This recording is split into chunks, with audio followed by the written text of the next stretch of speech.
Para Bapak Ibu, Saudara-saudari sekalian, selamat pagi semuanya. Terpujilah Sang Buddha, Namo Buddhaya. Kalau kita memperhatikan ajaran Sang Buddha, kita bisa membaca dalam suta-suta atau khotbah-khotbah Sang Buddha. Seringkali Sang Buddha dalam mengajarkan Dhamma kepada muridnya, kepada para siswanya, belum menggunakan berbagai macam perumpamaan. Karena dengan perumpamaan, ada beberapa orang yang akan paham, akan mengerti apa yang disampaikan oleh Sang Buddha berkenaan dengan Dhamma. Dan dengan perumpamaan juga, terkadang itu akan sangat menarik bagi kita untuk memudahkan bagi kita mengingat apa yang disampaikan oleh Sang Buddha atau dalam kaitannya Dhamma dengan adanya perumpamaan. Nah, salah satu perumpamaan yang diberikan oleh Sang Buddha adalah perumpamaan tikus. Ini menarik sekali. Bahkan tikus yang kebanyakan orang tidak suka ya dengan keberadaan tikus, itu juga menjadi satu perumpamaan yang menarik yang bisa menjadi pengingat kita dalam kita mempraktikkan ajaran Sang Buddha.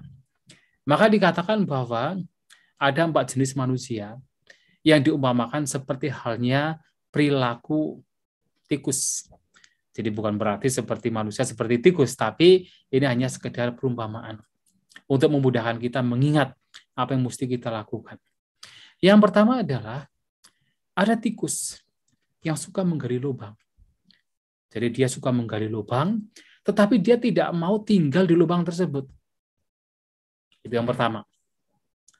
Nah, ada juga tikus yang suka diam di lubang, tetapi dia tidak mau menggali.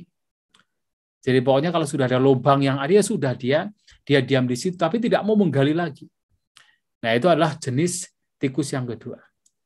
Nah, yang ketiga, ada tikus juga yang punya perilaku kebiasaan, dia tidak mau menggali lubang, dan dia juga tidak mau tinggal di lubang. Jadi artinya ya memang tidak ada lubang yang dia gali, dia tidak mau juga untuk menggali lubang. Nah, itu adalah yang ketiga.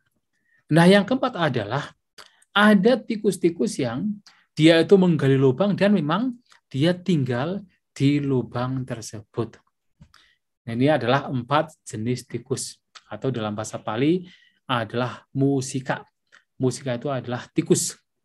Nah, 4 jenis tikus ini menjadi simbol atau menjadi perumpamaan yang digunakan untuk mengumpamakan orang-orang yang berkaitan dengan Dhamma, ajaran Sang Buddha.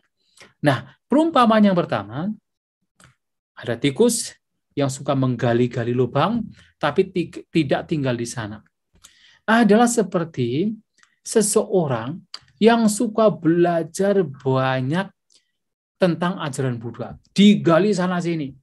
Jadi mempelajari apa itu sutta, apa itu abhidhamma, apa itu gatha, vyakarana, dan sebagainya. Semua digali, dipelajari, dianalisa. Nah, tetapi walaupun dia itu mempelajari banyak sekali ajaran Sang Buddha digali-gali, tetapi dia tidak mau mempraktikkan. Jadi seperti tikus yang menggali lubang sedalam-dalamnya, tetapi dia tidak mau tinggal di sana. Jadi orang yang menggali banyak ajaran Sang Buddha, tetapi tidak mempraktikkan, itu seperti tikus yang menggali lubang tapi tidak berdiam di sana. Nah, itu adalah yang pertama. Nah, yang kedua adalah ada seseorang yang pokoknya tahulah ajaran Buddha tidak banyak-banyak. Dia tidak mau menggali ajaran Sang Buddha dengan detail, komprehensif, sampai mendalam sekali. Tetapi orang ini mau mempraktikkan ajaran Sang Buddha secara yaitu pokok inti ajaran Sang Buddha, pokoknya ya dia mempraktikkan itu saja. Jadi ibaratnya sudah ada tempat tinggal, walaupun secukupnya, dia tidak perlu menggali lagi. Tidak perlu menggali-gali sedalam-dalamnya. Nah, dia seperti itu, artinya seseorang yang mempraktikkan ajaran Sang Buddha, ya hidup sesuai dengan ajaran Sang Buddha, mengerti ajaran pokok Sang Buddha, dan itu dipraktikkan, tetapi dia tidak menggali sebanyak mungkin, sedetail mungkin ajaran Sang Buddha. Dan itu seperti tikus yang dia tidak mau menggali, tapi dia tinggal di sana. Tinggal di lubang yang memang sudah ada. Nah, itu yang kedua. Nah, yang ketiga adalah seseorang yang memang tidak peduli dengan ajaran Sang Buddha, tidak peduli, apalagi praktik ajaran Sang Buddha, tidak peduli. Tidak peduli dengan apa itu, katakan sakbapa pak sakaranang, tidak melakukan kejahatan, menambah kebajikan, membersihkan batin, tidak peduli dengan apa itu perdana, apa itu praktik sila, apa itu meditasi, cara untuk membersihkan batin. Dia tidak peduli untuk menggali pemahaman-pemahaman demikian, dan dia pun juga tidak peduli untuk hidup sesuai dengan praktik-praktik ajaran yang membawa kepada pembebasan, pencerahan, membawa kepada kebaikan. Dia tidak peduli. Nah, dia tidak peduli antara teori dengan praktik dhamma, praktik ajaran yang membawa kepada pembebasan, membawa kepada kebahagiaan. Nah, orang seperti ini adalah seperti tikus yang dia tidak menggali lubang dan juga tentunya tidak tinggal di sana. Nah, ini adalah yang ketiga. Nah, yang keempat adalah ada orang-orang yang selain dia itu menggali banyak ajaran Sang Buddha, berupaya untuk menggali sebanyak mungkin, mengklarifikasi sebanyak mungkin poin-poin Dhamma, khotbah-khotbah Sang Buddha, dan selain itu dia pun juga berupaya untuk hidup sesuai dengan Dhamma yang dia gali. Berupaya untuk hidup sesuai dengan ajaran Sang Buddha. Jadi keduanya dilakukan. Dia mempelajari sebanyak mungkin, sedetail mungkin, sekomprehensif mungkin, dianalisis, dan dia pun juga mengupayakan dirinya untuk hidup sesuai dengan apa yang dia gali. Nah, ini adalah seperti seekor tikus yang dia menggali lubang dan juga dia tinggal di sana. Tidak hanya menggali saja, tapi dia pun juga tinggal di sana, menggunakannya. Nah, seperti itu, pertanyaannya adalah mana yang terbaik di antara empat? Tentu yang terbaik adalah yang keempat.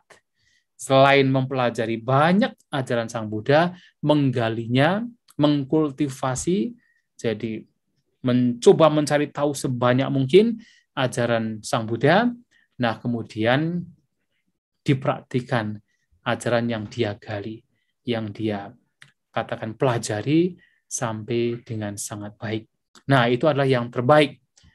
Nah, tetapi pertanyaan selanjutnya adalah, sekarang kita bagian yang mana?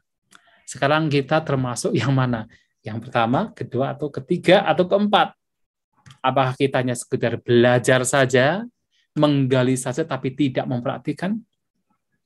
Atau kita sekedar orang yang pokoknya mempraktikkan apa yang ada, tidak mau belajar lebih detail, lebih banyak? Atau kita adalah seseorang yang tidak peduli, nggak pedulilah apa itu Dhamma dan apa itu praktik Dhamma? Atau kita adalah yang keempat? Nah, itu yang harus kita tanyakan ke dalam batin kita. Dan kalau kita ingin bahagia, tidak mau menderita, kita ingin hidup damai, maka kita mengupayakan untuk menjadi orang yang keempat. Seperti halnya tikus yang menggali lubang dan menempati lubang tersebut. Ya, seperti itu Bapak Ibu Saudara-saudari sekalian, yang terkadang Sang Buddha menggunakan sebuah perumpamaan agar kita mudah untuk mencernanya, mudah untuk mengingatnya, dan sehingga pikiran-pikiran yang positif itu akan mudah muncul dengan apa yang mudah kita ingat melalui perumpamaan. Ya, semoga apa yang disampaikan memberikan manfaat, pengetahuan bagi kita, dan semoga kita semua maju dalam Dhamma, Sabisata Bhavantu Sukhitata, semoga semua makhluk berbahagia.